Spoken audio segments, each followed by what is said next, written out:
friends, welcome back to Musings by Masha. It's so great to be with you here again for the continuation of our Top Tarot Trumps series.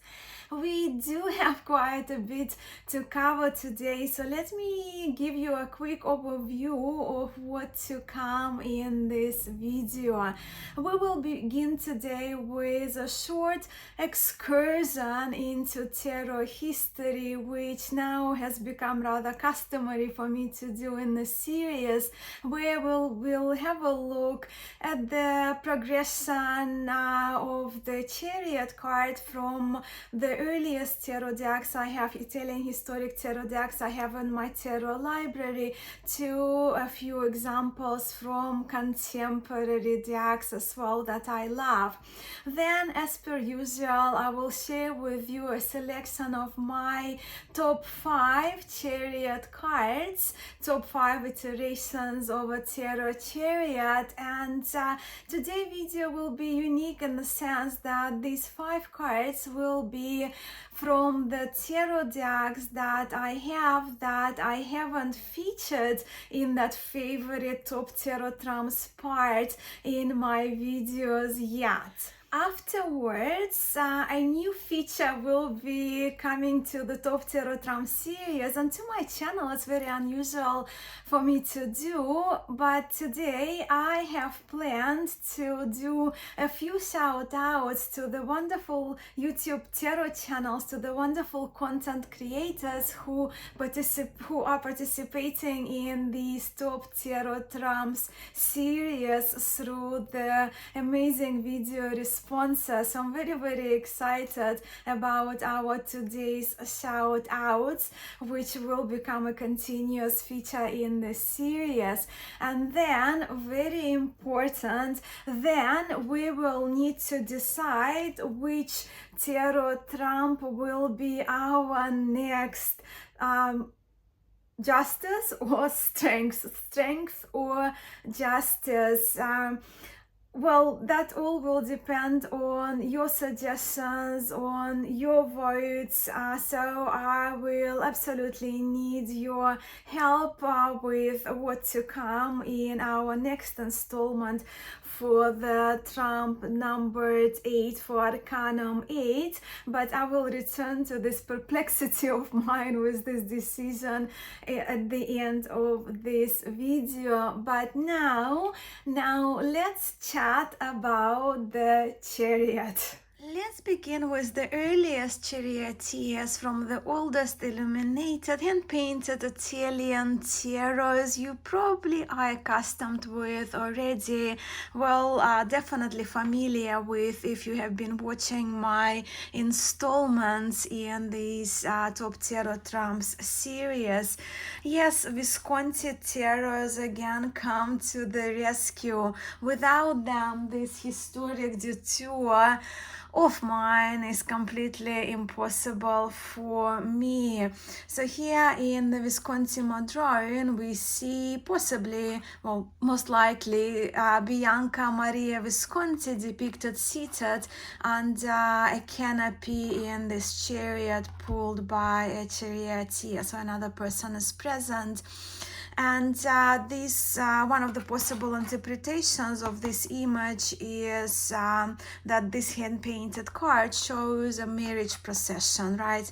Bianca Maria Sforza on her way possibly to marry into Visconti family. And this is her again in the Visconti Sforza tarot standing in a chariot, only that this one is pulled by wing forces, and they do kind of go, these two cards, the horses go into different directions. Now look, when I first came into tarot, the image of the charioteer, and I'll show you a few as I lay them out.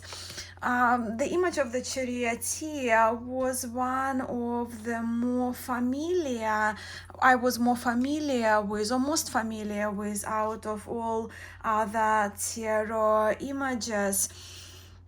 And I think a few of you probably would have felt the same. I think it's really the familiarity with this image is really due um, to all the paintings, mosaics, films, and parades, both going back far in history and most recent ones that we may have witnessed, showcasing a triumphant warrior, right, a charioteer or an archer standing in a carriage pulled by two horses.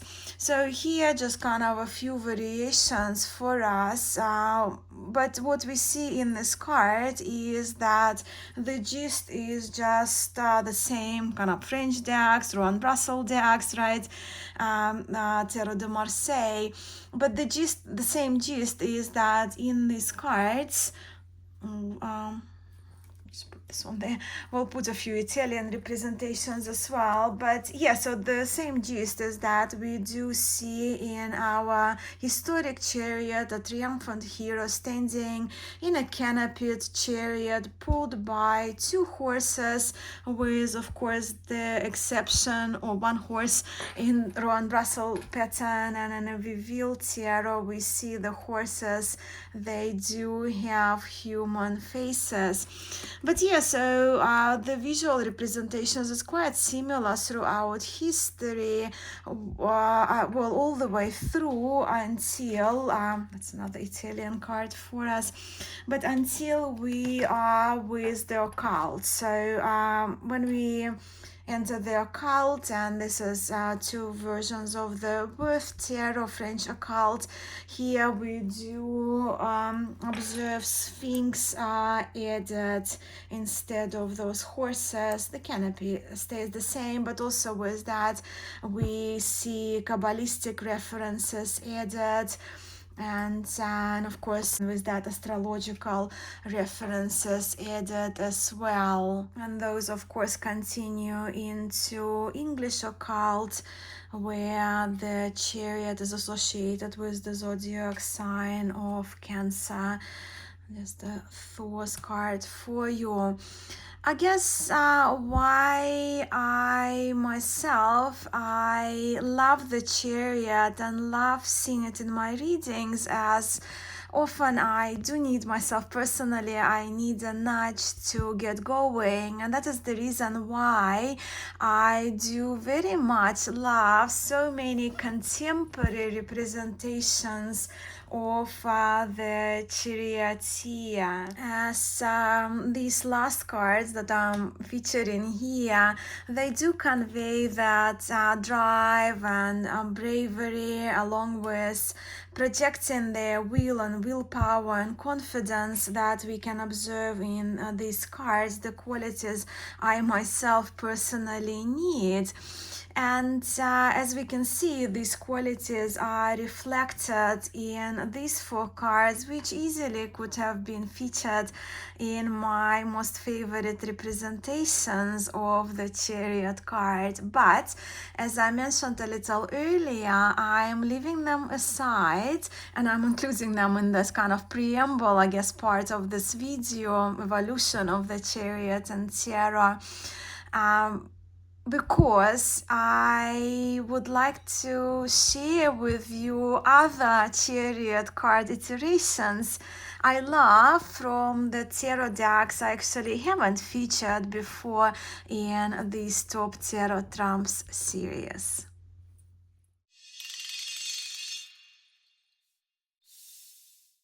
Of course, we'll have to begin with the historic Chariot card. As you probably already know, historic decks carry much significance, much importance to me. And look at this exquisite charioteer restored by Sullivan Hismans of Tarot Sheet Revival.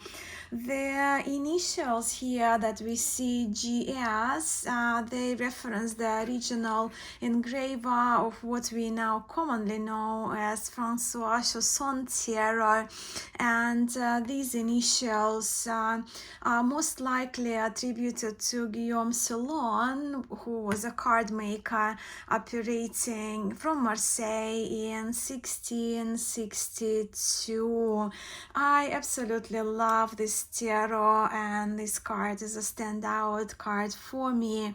And this G.S. Chausson is most likely to be the earliest surviving, or the original of this, right, is most likely to be the earliest surviving type 2 Tarot de Marseille, and a Marseille tarot geek is very excited about that. Those things excite me greatly. So in other words, this Tarot de Marseille is important historically, being now dated 1672, and there is a high likelihood that this tarot, Francois Chausson tarot, served a model to many later Marseille tarots of type 2. Add to that Sullivan Hisman's superb tarot restoration skills, attention to detail that Sullivan has, the production quality, the most incredible colors and digital stenciling, along with overall exquisite refinement we observe in this card and in other Sullivan decks as well, and cards of this deck.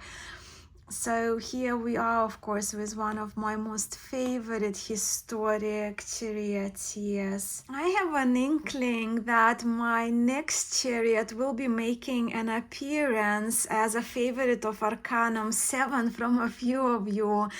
And what a fantastic envisioning of Arcanum 7 it is too. This is, of course, the Chariot from the Light Seers Tarot by Chris Ann. And this particular charioteer to me in the depiction signifies a very driven, awakened celestial nomad. He looks to me like a nomad whose movement, whose focus and direction are affected by these rays of light coming from the cosmos. So in this card, there are no visible reins attached to the horses, but rather those light kind of beams of light that serve as reins guiding our almost cosmic charioteer, who in turn is guiding the horses here. I very much love that one horse is white and another is black in these cards, immediately making me ponder on the yin and yang aspects of this movement, of the directionality, of the direction the chariot signifies. And of course, just looking at this card, a high vibration just bursts out through this depiction, doesn't it? There is that sense of rush with this charioteer too. Perhaps this rush is the hurry, suggesting to us to hurry up towards accepting the guidance of the universe, the hurry to follow our dreams. And I do like very much seeing that portrayed through this brilliant image by Chris Ann. Another chariot card I love comes from the Gill Tarot by Elizabeth Josephine Gill. And here, this chariot holds the actual reins to only one horse. Here we do see one horse only in his hands, but the horse is looking back at him for direction, which I do love, that communicative aspect between the charioteer and the horse. The overall colors of this watercolor deck, of the watercolor chariot card, they're very beautiful to my eye. And with this charioteer also wearing this dark blue cloak of stars, this charioteer represents to me the cosmic origin, perhaps our cosmic origin even. And this starry cloak kind of links the Gil charioteer to the light seers for me, to this previous card that we have seen. I very much love what I love about this card. I very much love that this charioteer is depicted in the nature, standing on the chariot made of air or of light, with the horse of fire attached to it. So in this way, we are here also with the mountains and the earth, right? We are here with the nature elements. That's what I'm trying to say. And reference to the nature element is very attractive to me. And also, when it comes to the Chariot card, references to the elements is very much suggestive of how much balance, care, and fine judgment that Chariot needs to exercise as he moves towards his destination, as he moves forward. So this pictorial representation of the Tarot Chariot adds this aspect, the above mentioned aspect of the importance of exercising caution, judgment, and strength, which the Chariot card in Tarot encompasses. So moving on to the fourth card, and here we are with the Chariot from Margaret Peterson Tarot, which I think, once again, somewhat carry through the color theme from the previous card, from the Gil Tarot, with and also with the high vibration and the yin and yang representations here, yin and yang aspect of the light seer's chariot. But yeah, in this charioteer, my copy is in German, so, but doesn't matter, they have English and German copies of the Margaret Peterson Tarot. But here we do observe two cats launching forward at us.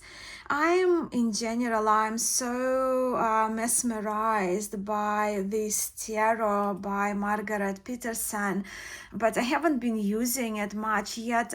I thought immediately of this depiction of Charioteer, so it's definitely one of the standout cards for me from Margaret Peterson Tarot. And here the phosphorescent light surrounding the charioteer and the spiral shield that we see, they serve to me as the connection to the universe and the universal vibration, the vibration of the cosmos, suggesting moving in alignment with the cosmos that this charioteer card projects.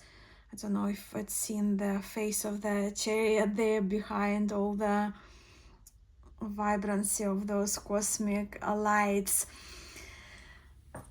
But yes, I mentioned we're here with the white and the black cats leaping forward instead of familiar horses we see, or sphinxes if you're more familiar with RWS Tarot.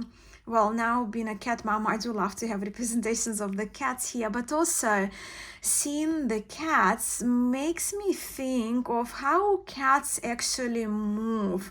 And I think it's actually very fitting to have cats on the charioteer card because, well, yeah, they move gracefully, yes, but also the cats, they are so alert, so sharp, and they're so aware not only of their movement but also of their surroundings and even smallest of the places around them. And that is another lesson of the chariot to me, to be aware of the movement, of the direction, and of the surrounding space. This particular this graphic interpretation of the Chariot by Margaret Peterson is rather genius to me, really.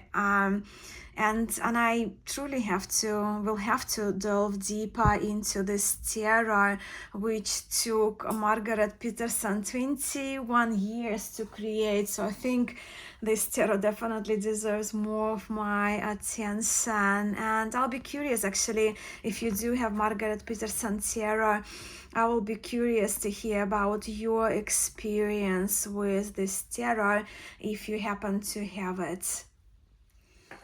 And my fifth favorite charioteer from the decks I haven't yet featured in this Top Tarot Trump series is the Poseidon from the Mythical Creatures Tarot from Baba Studio. Since the watery zodiac sign of Cancer is attributed to the Chariot, in occult tarot, let's say, I absolutely had to include this representation of Arcanum 7 here in this video. I am a Cancerian myself, was born in July. So this is Poseidon in his chariot drawn by two mer horses. Poseidon, of course, was the god of the sea, storms, earthquakes, and other natural disasters. He also ruled over sea monsters, horses, seafarers in Greek mythology, and what a complex character he was too. So this card shows to me not only the positively driven and powerful charioteer, but also Poseidon, the charioteer being represented as a Poseidon, demonstrates the shadowy aspects of what the chariot could show up in reading as. So from Greek mythology, we of course know how changeable and moody Poseidon was. Yes, powerful, victorious, and beneficent one minute, and destructive and vain and vindicative the other minute. And I think it's important to keep these associations with the charioteer card in mind too, especially when we read for questions about conflicts, right? So we can be presented with vengeance, arrogance, misdirection, destruction. I think Poseidon is such a cool concept from Arcanum 7, coming again from this tarot I don't often reach for. And what I find with Top Tarot Trump's challenge is that more and more I get pulled to the decks in my collections I haven't used for a while or don't often use.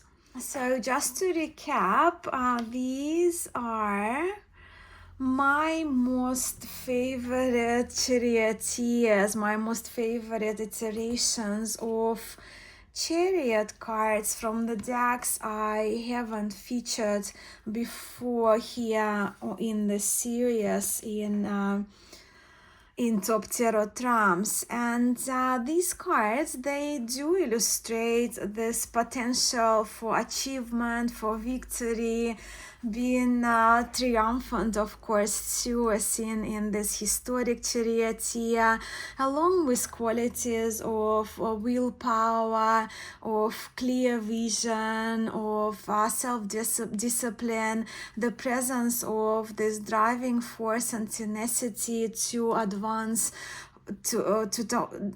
forward and or towards accomplishing our goals, as the more positive aspects of these favorite representations of mine, with of course the mention of vengeance, over control, destruction that this trump may represent in certain contexts. And I hope I articulated it all okay in my video featuring these cards. I will be looking forward to seeing your top tarot chariots here on YouTube and on Instagram and reading about them in the comments below. As I have mentioned in my other videos in this series, I am so honored and thrilled to have so many of you participating in Top Tarot Trumps.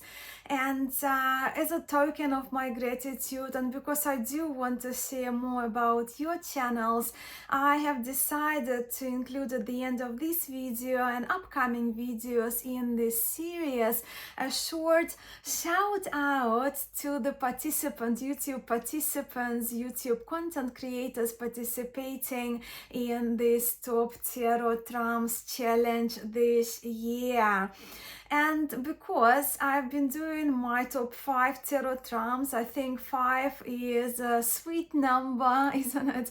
So today I will begin with my 5 shout outs to the first 5 tarot channels, tarot YouTube channels who have joined me on this top tarot trumps adventure and have been continuing with their videos. So without further ado, let me share with you the 5 YouTube channels participating in top tarot trumps that I absolutely love to watch. The first person who joined Top Tarot Trumps, and with that the first notification with a video response I received was from Nancy at Paper Moon Tarot. And I open here the list so you can see here from the earliest videos to the latest in our playlist of Top Tarot Trumps. Nancy is one of my dear tarot friends who I met through YouTube, and I love her channel. Nancy has an amazing collection of very interesting, even here you can see, very interesting and unique decks, and her contribution to Top Tarot Trumps has been wonderful, with Nancy of course featuring a number of distinctive decks I would myself not have otherwise known of. Nancy's perspective are always very valuable to me, so that's Nancy at a Paper Moon Tarot. Next channel is based in France, is called Saltimbanco Tarot. I don't know the first name of this channel creator, of this wonderful person from France who is behind this channel, but I am an avid subscriber and a fan of hers already. Saltimbanco Tarot's videos are in English for this tag for our top tarot trumps, and every time I so look forward to watching the videos from this channel.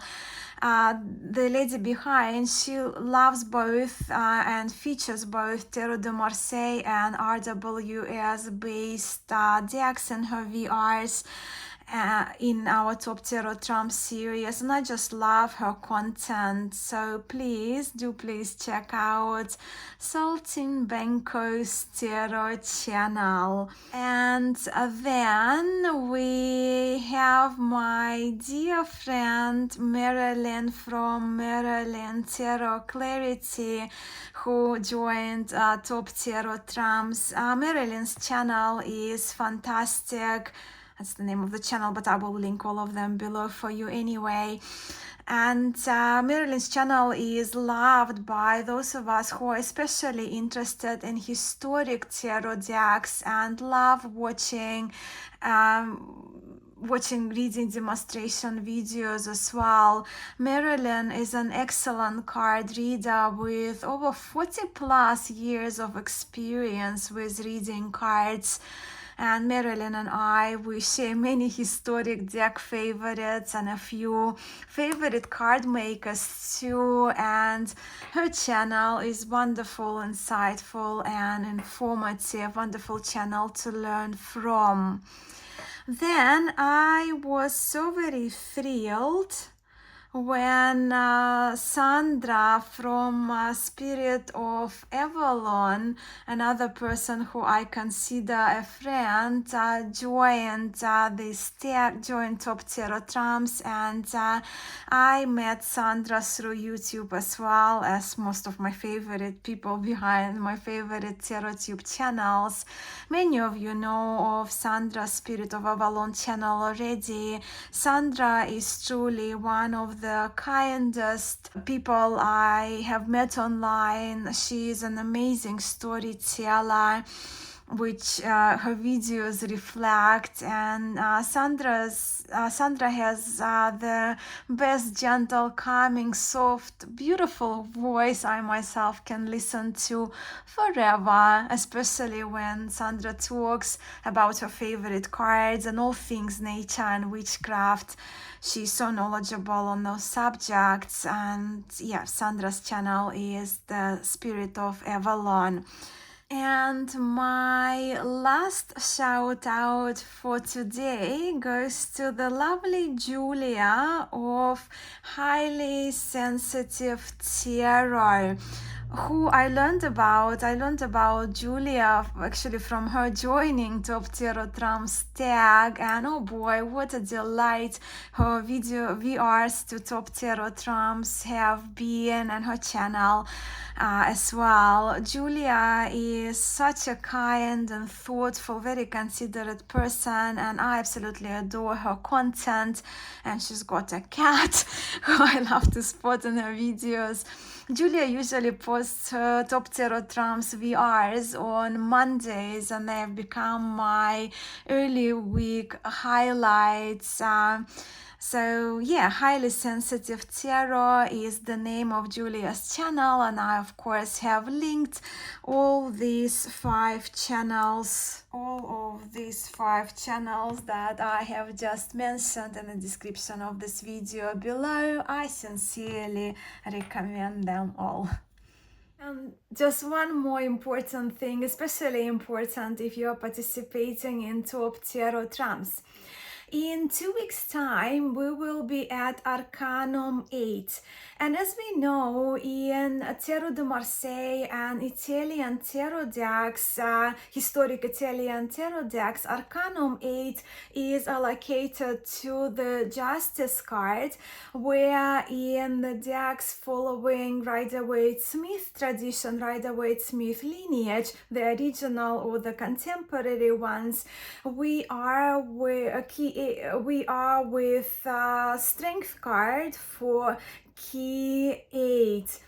So we will need to decide together how we're going to approach our next installment. So please do comment below. I will need your comments under this video more than ever.